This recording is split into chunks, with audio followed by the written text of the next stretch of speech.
Mark 10 is the words of Jesus, verses 8 and 9. Jesus quotes Genesis 2:24. For Jesus, this verse was the most fundamental verse about marriage in all of the Bible. This was Jesus' foundation stone for the beginning of all of His teachings about marriage. Verse 8, Mark 10. The two shall become one flesh. So, Jesus says, they are no longer two, but one flesh. What therefore God has joined together, let no man separate.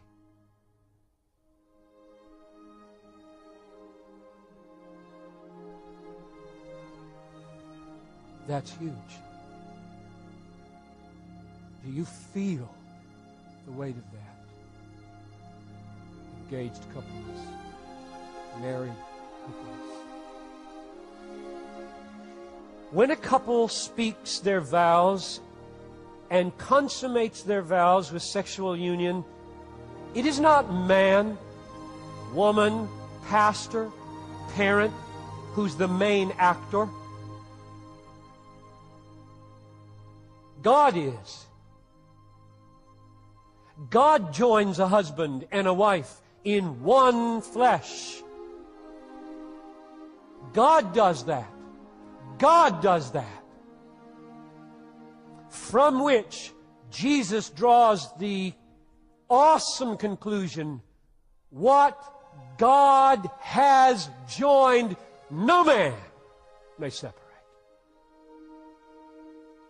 God will bring you into a relationship with someone, most of the time, who is not only not compatible with you, but is weak, tremendously weak, in the very areas where you would most want them to be strong. Now, why does He do that? I'll tell you why. Remember our text, Romans 8:28 and 29. What is the goal of everything God does in His providence for His children? To conform them to the image of Christ. Now, when you think of the image of Christ, what are some characteristics that just automatically spring to the forefront? Well, for me, three. Unconditional love, mercy, and grace. If I could pick out three things in which they told me, you can imitate Christ in these, that's what I think about. Unconditional love, mercy, and grace. Now, I have some things here I want to just go ahead and read that I've written out so I get them right.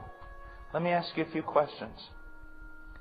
How would you ever learn unconditional love if you were married to someone who met all the conditions? Question. How would you ever learn mercy, patience, long-suffering, heartfelt compassion if you were married to someone who never failed you, who was never difficult with you, who never sinned against you, who was never slow to acknowledge their sin or ask for forgiveness? How would you ever learn grace, to pour out your favor on someone who did not deserve it if you were married to someone who was always deserving of all good things? Do you see that? Listen to me. The main purpose of marriage is that through your marriage you become conformed to the image of Jesus Christ. Marriage, I believe, is the greatest instrument of sanctification. You are married to a person who does not meet all the conditions so that you might learn unconditional love.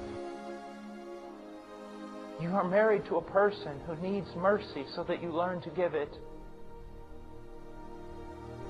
You are married to a person who does not deserve, so that you learn to pour lavishly yourself out on a person who does not respond appropriately, and thus you become like the God you worship. You see, you worship God for these things, but you don't want to give them to others. You worship God for grace, but you demand that your wife live in such a way that she not be in need of it. You worship God for unconditional love, but you get mad at your own wife when she doesn't meet the conditions.